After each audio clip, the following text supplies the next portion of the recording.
Hello and welcome to this Archive of Iowa Broadcasting interview. Today is February 8, 2022. I am Paul Yeager along with producer Cliff Brockman. Today we are going to hop into the radio time machine and talk to Bonnie Lucas, longtime host on WHO Radio, one of the top radio duos the state has ever known. Bonnie, we're going to hit you with a whole bunch of hard questions, but let's just start at the beginning now. Okay.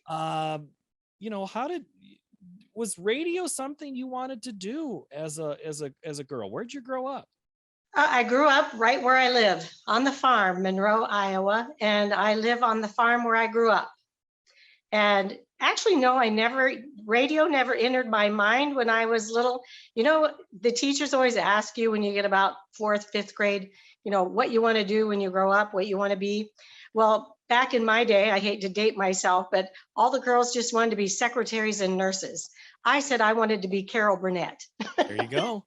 So I guess radio was the closest thing I got to Carol Burnett.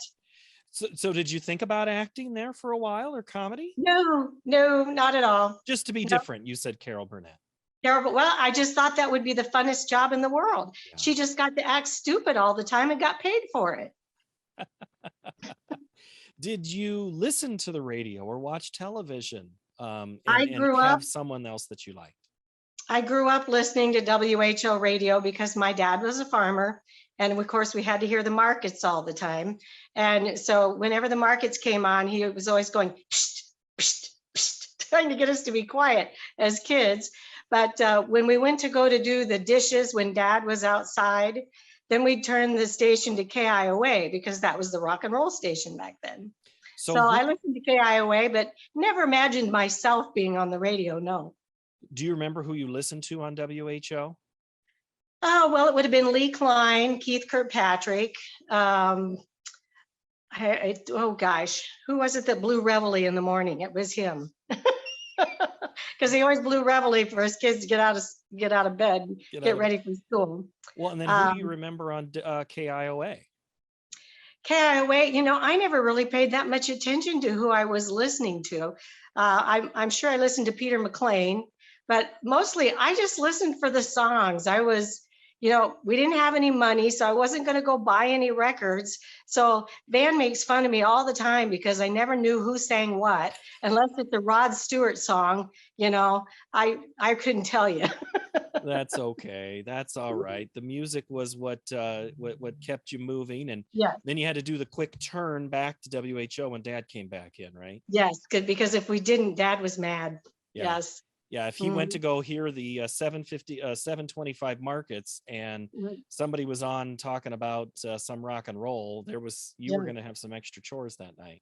It was mainly in the summertime when we had off, and we would have it turn it over while we were baking and doing dishes and things when he was outside, and he'd come in for noon for lunch, and he wanted to hear the noon markets, and we'd have the radio station on the wrong channel.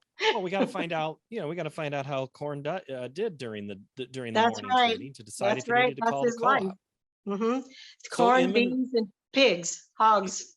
As I say, what was on the farm then in Monroe? We had cattle when I was smaller, little, but mostly hogs, and then corn and beans. And some oats earlier on, but mostly corn and beans and the hogs. It was my job. I had to feed the hogs, and we'd have to tell us how many ears of corn to throw over the fence for the hogs. And then we had a hog confinement across the road, and I had to carry 5-gallon buckets full of feed across the road, which meant I had to go down a long driveway, across the road, up another driveway, and over a fence. And if you know anything about hogs, as soon as they hear the clink of the bucket, they are all over you. And I was scared to death of them. So I would put them right up next to the fence and lean the handle of one bucket right up against the fence. And then I'd quick climb over the fence, get that bucket over the fence and run. And I'd spread out all the feed for that one. And then the hogs would all go for that. And I'd go run and get the other bucket. You figured it out. That's good. That's ingenuity. Yes. And my dad, he was really smart. When I started dating, he would tell me before I left for my date that I had to go turn off the water in the hog confinement because he knew I just washed my hair. And if I went over there, my hair would smell like hogs. Did you have any thoughts of sticking on the farm? No, No. no.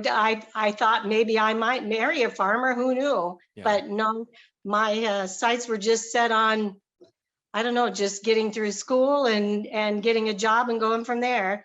By the time I was a senior, I'd been going out with the same guy for quite a while. We had plans to get married. I got married at 19, so, and still married 46 years. To him. Okay. Mhm. So then you started driving into Des Moines to work at the Iowa Department of Revenue. Is that right? Well, I started out actually working for Bankers Life. That's now, what's it called now? Now it's Not Bankers Life anymore. Isn't that Yeah, Principal? Principal Financial, yes. Bankers Life. I started there for a couple of years, and then I went to the Department of Revenue. And What I were you doing there? typed legislation every day. That's my job, was typing legislation. And I had a boss that he would stand over my shoulder and dictate. And back then, you didn't have a computer to type on. You had a typewriter. And if you made a mistake, you had to, they didn't allow corrections on it. You had to pull the paper out and start all over again. Oh, And everything had to be space and a half on special paper. And I didn't even have a typewriter that had a space and a half on it. So I'd have to hit the return button and then turn the machine a click and then do a line, hit the return button, turn it a click. So I had a boss that would get so mad if he said something wrong or he left something out. He'd come out and he'd just be cussing at himself. And he said, I'm so sorry. I'm so sorry. And I just looked at him and smiled and said, hey, I'm here 8 hours a day. It doesn't matter what I'm typing, whether I'm typing something new or the same thing over, it doesn't matter. So anyway, we got along well together. I'm going to ask what year do you think that was? Oh, let's see. My son was born in 78. No, 78. He was born in 78. And I left there when I was pregnant with him. So that would have been like from 75 to 78. Okay. And then you have your son, and then how long, and did you stay in the workforce, or am I getting you left the workforce for a little bit? I stayed home for 5 months, and then I wanted a job just part-time, but you know, around where I live, part-time doesn't pay much. So I went back to Des Moines for part-time, but I wanted to just something that was just 2 or 3 days a week, a full day, because I had to pay gas to get there and back. And I just went to a headhunter place that was advertising a job, and I went there and she said, well, she says, you're in town. How about I just call the company and see if you can go over an interview? And it was for KRNT radio. And so that's how I got my first job at KRNT. I went over there, I interviewed, they called me back the same afternoon and offered me the job. And what was the job? The job was starting out working in the business office. And I did traffic, getting the commercials on the air. I did that kind of traffic, not traffic with the cars. Sure. Oh yeah. You have to make sure all those ads run, because the music doesn't matter at the station or the news. It's the commercials. The commercials, that's what pays the way. So I did that. And then they asked me to go full time. Oh gosh, it was only after a few months. And so I did, I went full time, and I handled the front desk and working for the business department. And I was secretary to the general manager of the station. And then from there, I went to being a sales manager assistant. And then I went into sales. I did commercials, but I never had a show. I just was always doing all the other stuff that you do in the radio station. So I got a well-rounded background, other than I would do some things on the air when one of the guys would want to do a bit, and he'd have me come running in there, hey, you know, something's going on, and do a bit with them. But to do a show, no, I'd never done a show. Who was your first general manager at KRNT? Al Lobeck. Okay. And then do you remember other people that were at the station that maybe stuck around for a while? Scott Husky was the program director. And of course, Van Harden was there. That's how I met Van. And it was so funny because, see, I'm Dutch. So to me, Van is just the first part of the last name. And he came walking by my desk one day and I asked somebody, so who's that? And they said, that's Van Harden. I said, well, what's his first name? They said, Van. And I said, Van Harden? They said, no, just Van Harden. So that's how I met Van. Let's see, we had DK McIntyre, Dan Loftus was there. Ray McCarty, Sky Spy in the air. We had a helicopter. He did traffic reports from a helicopter back then. That was before we had Captain Jack. Oh yeah, even before Jack. Yeah. What year do you think this was when you're starting to really be exposed to everybody? You're in sales, starting to do some on-air stuff. What, early 80s here? Yes, would have been the early 80s. That first commercial read, were you nervous? And did you think, why did they pick me? You know, I really wasn't nervous because it was just being recorded. So you could do it over as many times as you needed to.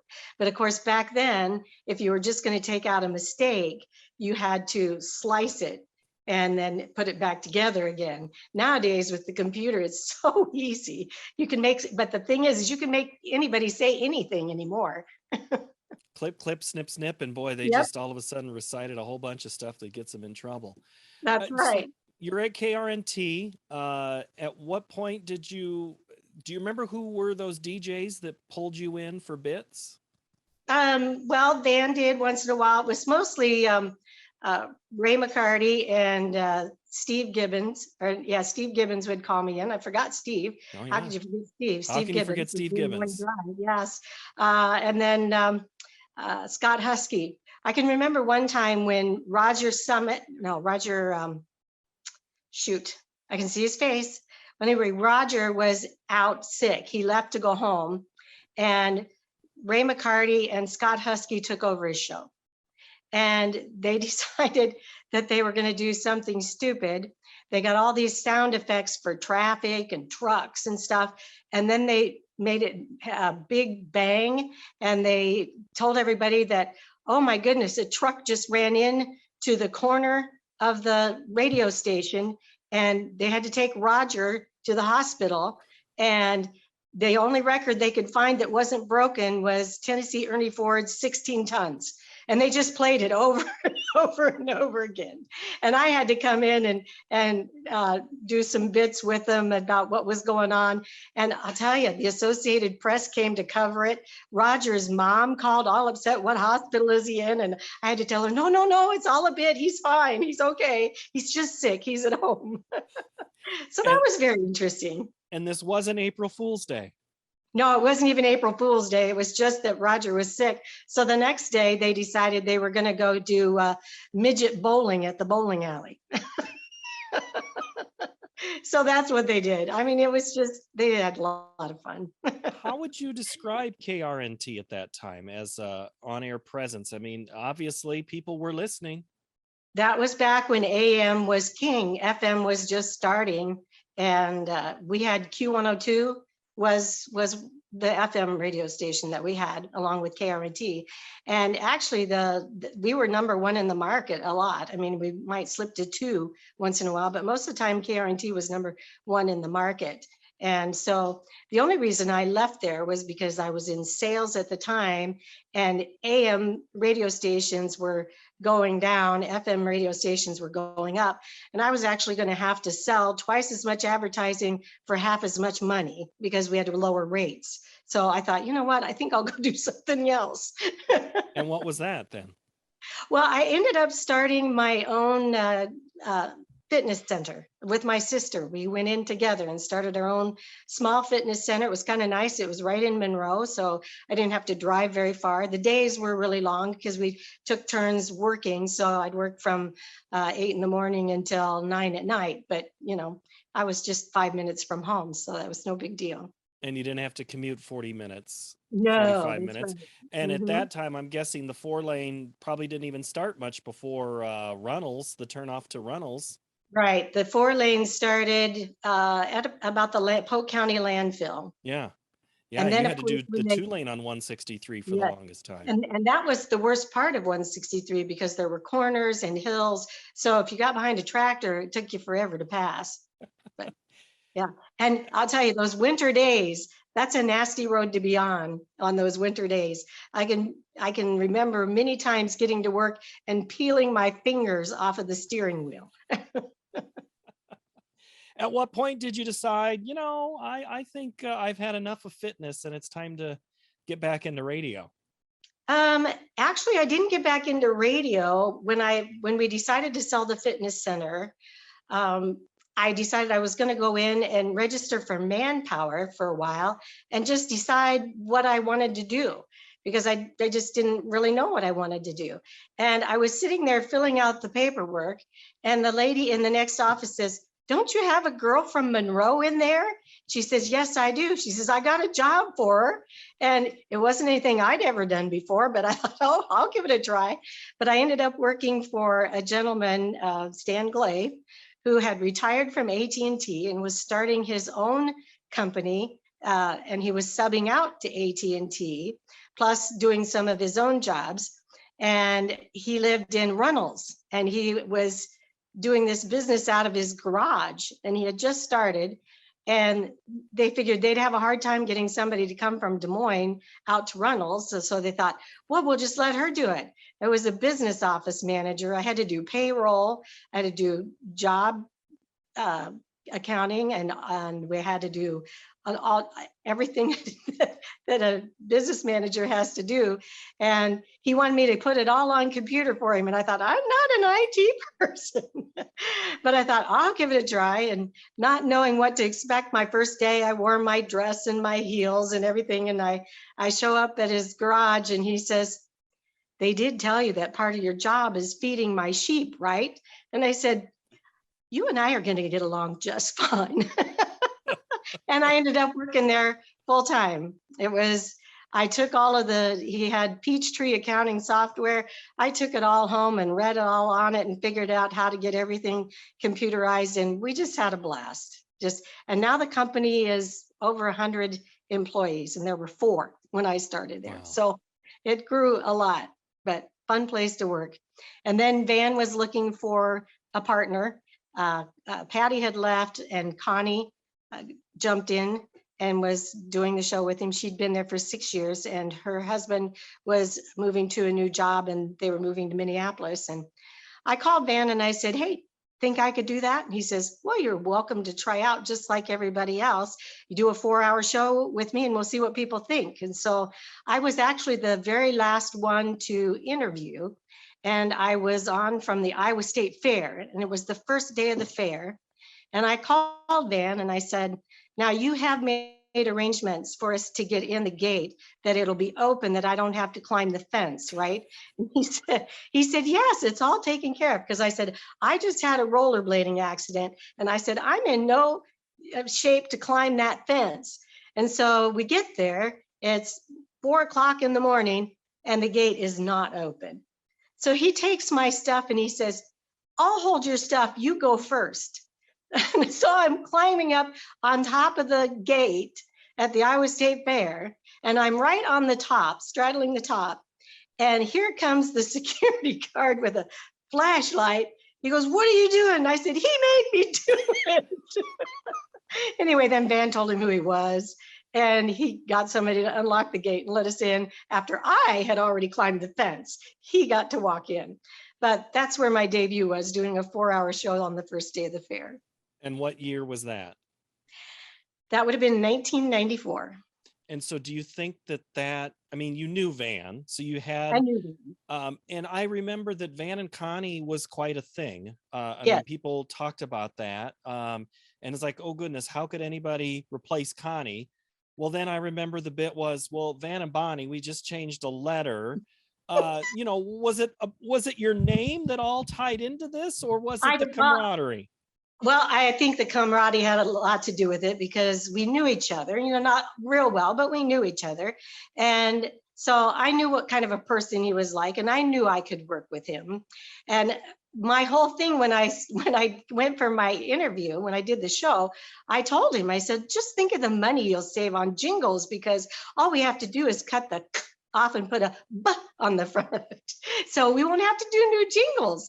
And so we did that for a while, and we just put a B on the front of it, and it sounded really funny, but it was a good time. But I Just think go ahead. overall, Go ahead. I had a lot of people that said, she's the one, she's the one. I had one of the salespeople whom I had never met asked Van every day, have you hired her yet? Have you hired her yet? And so finally, yeah, he hired me. The camaraderie part of things. Why is that so important to have? It's like a co-anchor thing. There has to be some chemistry, or you have to be extremely good at faking it. Why is that so important? Well, because it makes the job fun. I mean, if you don't have the camaraderie, you don't have the fun and the playing off of each other. And that's what the audience feels too. If we're having fun, if we're having a good time, the audience is having a good time. And we would come up with the stupidest ideas and then try to figure out how to make them work. And we just had a lot of fun. 1994, tell me about WHO at that time. And we were coming out of the 1993 flood. And so, lots of people are listening to the radio, lots of people are watching television. They're very much caring about their local station. What was WHO like at that point? Well, for me and Van, we still were what we call the stupid stuff that surrounded everything else. We never had a serious show. The flood coverage was really all done by the time I started. The news came on all the time throughout our show. Traffic came on throughout our show. Sports came on throughout our show. We were just there to make everybody in a good mood so that when they got to work, they were ready for a day of work and they were in a good mood when they got there. That's really all our part was. And then Jan Michelson came on after us, and he did a very serious political show. And then after that was the farm show, and then Rush Limbaugh, and then Jerry and Sue were on in the afternoon, Jerry Reno and Sue Danielson. And that was more, they weren't as serious as Jan Michelson. They were entertaining, but yet they had a newsy effect to their program. Yeah, they So had a that, lot of back and forth, Jerry to Sue, Sue to Jerry. yeah. And, they would Mhm. just that quick radio back and forth of things Yes. and they would do. But that was not, you and Van were much more of what a morning duo, what we think of as, a little zany, entertaining, and put, like you said, put us in a good mood, right? Right. And we would try to think of things to do on our morning show and invite people to come do them, things that they wouldn't be able to do on their own, like getting into the mine up by Ames and the limestone mine and taking a tour of it early in the morning.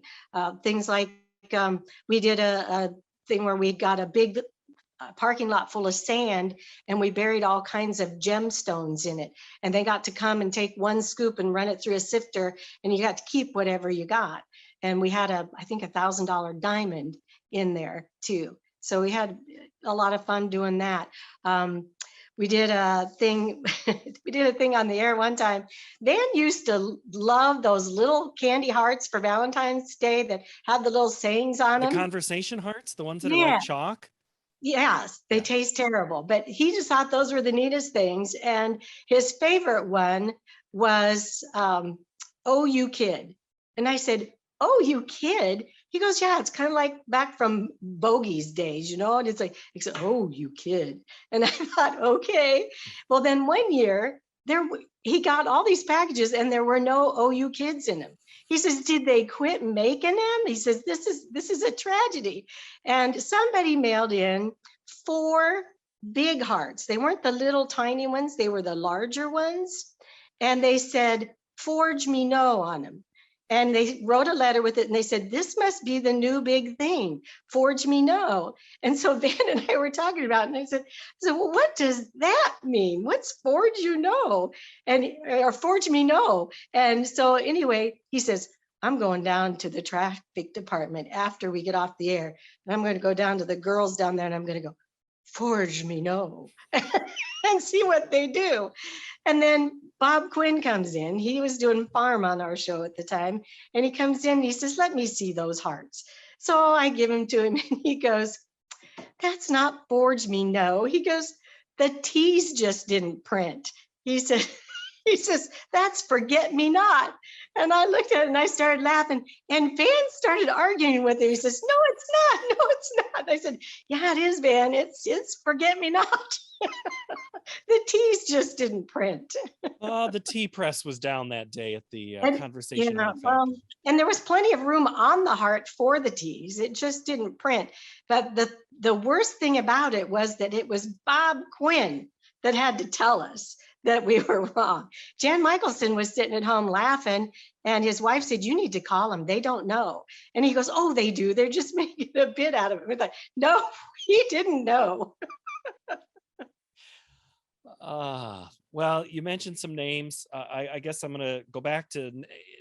I like to do these oral histories. It's kind of like some fun names and put some things into history. So in '94, who was the general manager? And they were really only general manager of one station at the time, right? Well, no, he was over both. That would have been Al Lobeck. Okay, Al Lobeck was Mhm. WHO, and then what was the other station he GM? Q102. Okay, no, Q102 at no, the time. no, you're Oh, talking KRNT. oh, I'm at okay, WHO in okay. '94 when you started. WHO. Let's see. General manager back then would have been, oh, shoot. I can see his face. Oh, shoot. I should have written all this down. I didn't know That's you all were right. going to ask me that. Well, it'll come to me. At what point does Joel McRae come? I mean, he was in sales, right? At the point. Joel was in sales when I started there. He was probably in sales for 3 or 4 years before he became the sales manager, and then after that became general manager. But Joel was the one that he sat down with me one day and he wanted to know if he could put my picture on a milk carton.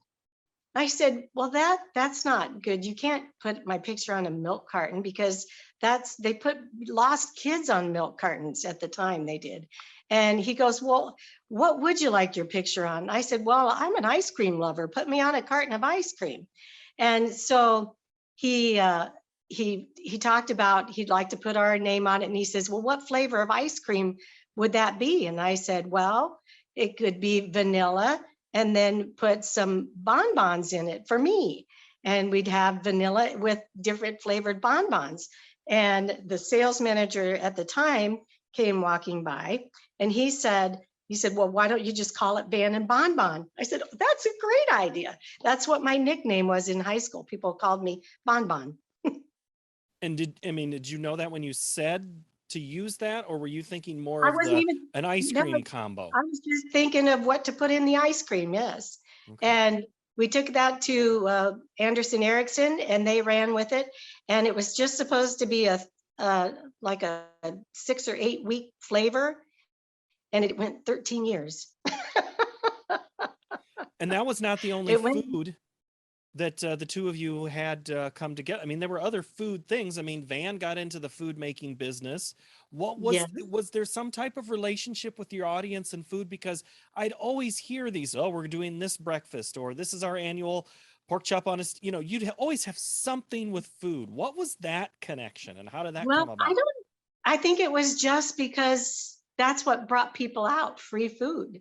We were at breakfast time, so we would do a lot of breakfast things. And we opened up the bridge over over I-80/35 on, let's see, that would be Westtown Parkway, that big bridge. When they put that in, we inaugurated that with a Van and Bonnie breakfast on that bridge, and people could come out and eat breakfast and look off the bridge and stuff like that. And we get a lot of people that come out and do that sort of thing.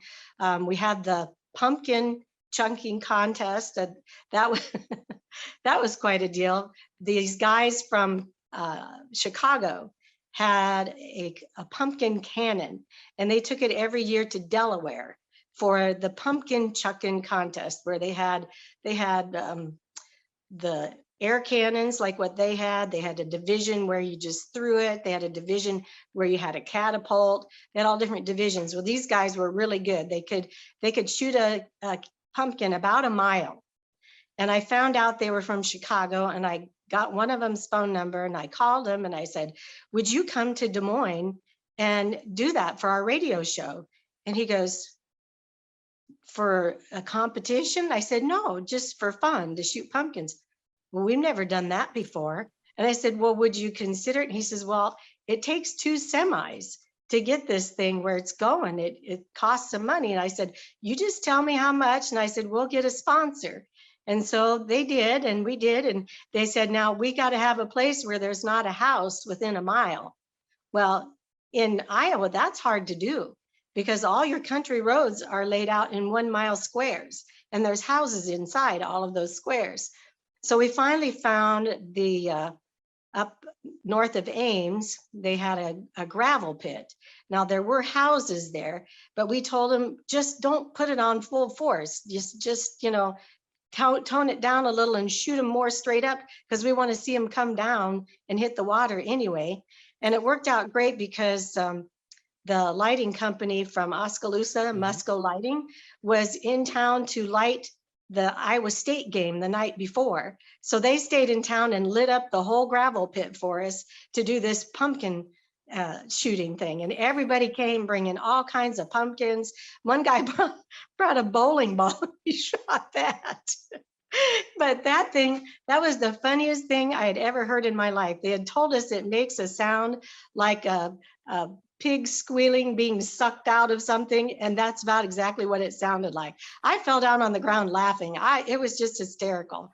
But we had thousands of people that came for that, and we did that 3 or 4 years before they broke their cannon, and then they couldn't do it anymore. They couldn't do it anymore because they did all these crazy gigs. And so when they arrive and they went, oh, this is radio, probably a little apprehensive. I mean, and then when they see the response, they probably almost had a better response with you and your radio audience than they did what they would do on the normal.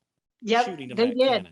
They were blown away. They said, I can't believe people just come to watch this. I said, we don't have anything like this in Iowa.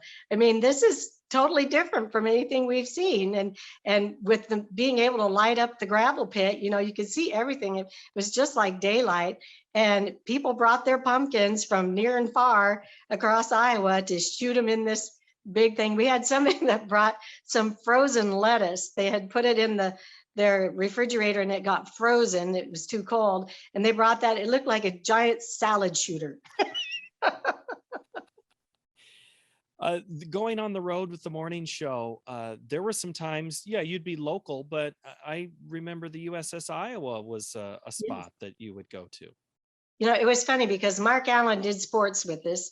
And I asked Mark, I said, well, now if you could go broadcast from anywhere you'd like to go, where would you like to broadcast? He said, from an aircraft carrier. And I said, well, I'll see if I can make that happen. And he said, really? And so we got a hold of a general that lived in Des Moines, and he helped us. And we finally got it all set up that we flew out to Norfolk. And then we got on the aircraft carrier there. And they said, we'll be able, because we had a 4-hour radio show and they were taking off on a mission. And so it worked out that as long as they went straight, we kept our signal. But if they turned, we'd lose our signal. So Van told them, you're not allowed to turn. You got to go straight for 4 hours. Well, we lost the signal at one point in time, but it did come back in pretty quick. But then once we were done with the show, we got off the ship in what they call a cod plane. And they just shoot that thing off of the deck, just like they do the fighter jets. And we sat there and we knew that we were going to take off, but we didn't know what order. And we had to sit there with our arms crossed across like this, and then our legs were crossed and back under the seat, and we had helmets on. They said the G-forces would be worse than the shuttle takeoff. And so we're waiting, and Mark Allen's sitting beside me, and he looks at me, he goes, whose idea was this anyway? And I said, yours. And when we took off, I mean, it was just like, wham, it was fun. And then did you also go to California too, to the USS Iowa? Yes, the USS Iowa in California. Yes, we went there. In fact, when we went there, the USS Iowa was in what they called mothballs. and there was a whole bunch of ships there. It was a ship graveyard. They were considering actually using it for target practice. And we thought, oh, that cannot happen. And we went out there with the group that was trying to save it. And so we brought it to the attention of all of Iowa that we need help to save this ship. And then, so we got to take a tour of it. They brought a boat out to it, and we had to climb up a ladder up the side of the ship and get on board. And it was in pretty bad shape, actually. The deck was not good. And as you walked through it, you know, it hadn't been used for, I don't know how many years, but it was actually still what they would say could be commissioned. And so when they fixed it up, that was part of the deal too, is that if it needed to be brought into service, it could still be brought into service. But the guns all still worked, but there was no computerization on board there. It was all these little dials that you turned, one click this way, one click this way, and one click here to get, you know, how far they had to shoot and which direction and all that. It was quite amazing to go through there. And they told us about how accurate that was, that it was just as accurate really as using computers today. So, but that was pretty neat. Are you amazed at your audience and how they, when you would do advocacy things like that they would respond for not just show up for free food, but you're talking about saving an aircraft carrier, or well, I guess it's not an aircraft carrier, but a battleship, and or you're trying. I mean, that's heady stuff. Did you feel the power? Oh, our listeners, we always said this about our listeners. We had the best listeners in the world. They step up no matter what needs to be done. If we point out the need, they step up and take care of it. It's amazing. And, you know, I started doing listener trips with our listeners and going to all over the world with our listeners. And I tell you, I never knew how close I would become with a lot of our listeners, that they were just the salt of the earth. In fact, I just went on a vacation with a bunch of them in January. They said, hey, let's go here. And we just all booked it and went. I mean, it's just amazing people. And they all got up pretty early to listen to you at 4:59 a.m. How'd that come Well, about? no, they didn't all make 4:59, but we had a lot of 4:59ers. But yeah, the 4:59er club, that's what they started calling themselves at. We didn't do it. They did it. They said, we're part of the 4:59 club. So yeah, it's just amazing. And that was the way they would, that's when you first came on to basically say hello and the news is next. Yes. And then the next 4 hours will be here. That's right. Yeah, it was so funny because we'd be up there anyway. And they thought, well, you know, we might as well just start a minute before, just say, hi, this is what's coming up, you know, and so that's what we would do, 4:59.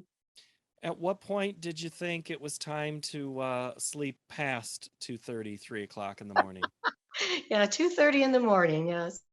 Well, when it got to be that it was getting, it wasn't that hard for me to get up in the morning, but just thinking, you know, you get to a certain age and you're just not quite as quick. And my husband had already been retired for 3 years when I retired. He had health issues and he had to retire. And so it was kind of like, you know, I'm ready to be home with him.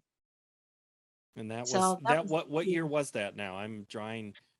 That would have been 2020. Yeah. And 2020, March of 2020. I wonder what happened when after you COVID hit. retired. Yeah. In fact, my dad passed away on my last day of work, and I missed my last day of work. So they had this big party planned, and I missed it because he passed away. I had been with him till 6 o'clock at night, and then my brother came to sit with him, and I left and went home, and I'd just gotten into bed a little after 8 o'clock, and my brother called to tell me that he had passed away. So I got dressed and I went back and I stayed with my mom overnight. And yeah, so. That would have been nice though. Your dad got to hear you for a number of years, and your mom too. Yes. My dad, everywhere he went, you listen to WHO? You listen to Van and Bonnie? That's my daughter. And I said, you know what? Someday you're going to ask somebody if they listen to Van and Bonnie, and they're going to say, oh, I hate them. And I said, then what are you going to say? But he did that all the time.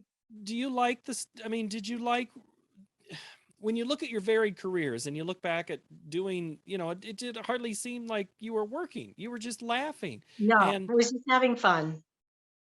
that It would didn't seem to me like a would make job. it so fun. Yeah, it didn't seem like a job. It was, I told my husband, I said, this is the best job ever because I'm not in management. I don't have to worry about what the numbers are or what this is or what that is. All I have to do is show up and have a good time. I said, it's great. But speaking of the numbers, a lot of people listened. I mean, Yes. you hit a lot of milestones, a lot of big time numbers, station groups. And I go back to one of my earlier questions of, one general manager, one station. Joel McCrae, when you retired, I don't even know how many stations he oversees now because the industry has changed so much. He's in other cities, not just Des Moines. Yes. I think everything he has is in Iowa at this point in time. But yeah, he oversees quite a few stations in Iowa. But yeah, when iHeart Media bought us, I mean, it was a whole different ball game. The FMs, a lot of the FMs would just be cookie cutter stations from other stations in other markets. With WHO though, we were our own animal. They left us alone because we were doing so good. They didn't do anything with us. They left us alone, which we really appreciated because we really got to do whatever we wanted to do. It was very special because Van, being my partner, he was also the program director. So we didn't have to get anything approved. He was the person that approved it. So we could do whatever we wanted to do. Just made it a lot of fun. Was there We came ever up with, there was one time I was looking through the calendar of events, what's famous for one certain day. And one day was National Clean Out Your Refrigerator Day. And I went into Van's office and I said, hey, National Clean Out Your Refrigerator Day is coming up. I said, we got to do something with that. We could have people bring us mold out of their refrigerator. And he said, well, what would we do with it? And I said, we'd exchange it for gold. I said, we'd have mold for gold. And so we contacted a jeweler and they said, yeah, they'd do that. They made up some 14 karat gold earrings. We had a $600 gold chain necklace. And then we had a lot of Hershey's gold candy bars. And we got these little gold boxes from Joseph's Jewelers and put it all in that. And then what we do is we worked with a bank to use their drive-up window. And the people would come to the drive-up window and show us their mold, and we would put a little gold box through the thing and give it to them, and then they'd open it to see what they got. So it was, and then we had a card table sitting further down that they'd leave their moldy whatever it was from out of their refrigerator. And our promotions director, Johnny Lynn Nordacre, she would go with a garbage bag every so often and clean off the card table. But we had people that came all the way from Southern Iowa that just grew stuff specifically in their refrigerator to be able to come up here and go through the drive-through and give us their mold. I would like to see the mold go through the chute, through the tube. Yeah, that would we have been didn't the last time you did that promotion. Yeah, I don't think the bank would have liked that. That's why we No. left it outside the bank. But yeah, it was, some of it was really gross. And we'd ask them, what was that? And they go, I have no idea. They didn't even know. So did your title, were you like chief fund director? Or I would, did you have an actual title? Much, because Van, he had to do program director stuff. So I really had time. This was before the internet, Facebook and all of that, which my job changed a lot once Facebook started because I'd have to put all the stuff on Facebook. But before that, I just did like public service announcements and spent my time just trying to think up crazy things to do. So yeah, I had a lot of, that's why I had so much fun. Did you ever go to conventions and people were like, there's Bonnie. Or Yeah, you would steal ideas from somebody else or anything like that? no, nope. We Share always came up with ideas. our own ideas. Yep, Okay. yep. Uh, They were unique.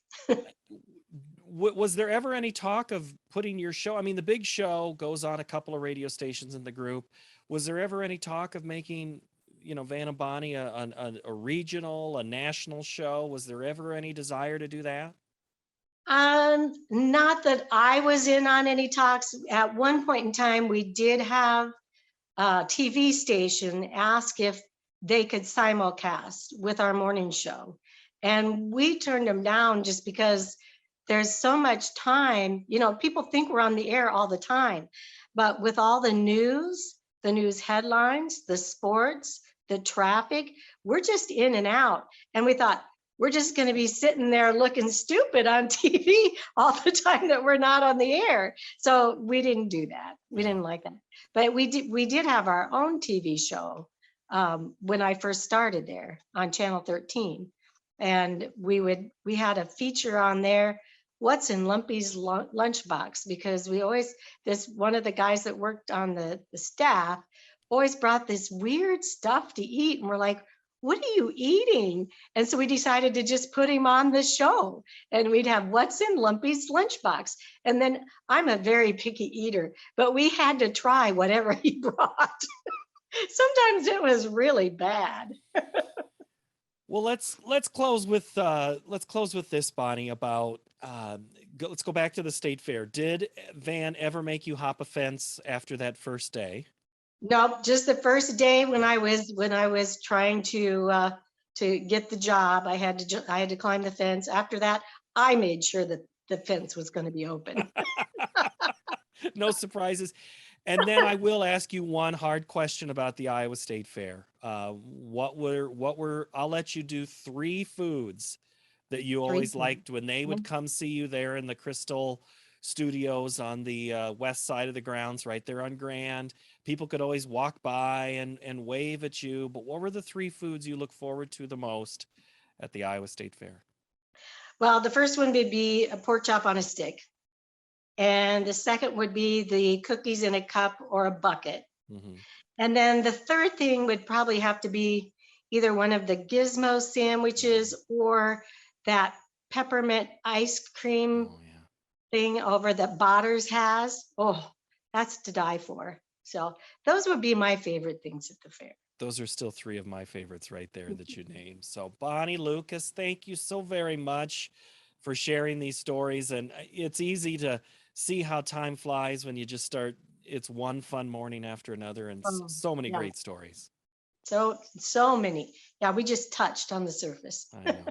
All right. And my thanks to our producer, Cliff Brockman. This has been an oral history with Bonnie Lucas. My name is Paul Yeager, and enjoy all of our archives here on this YouTube and however you are consuming us here on the internet. Thank you, Bonnie.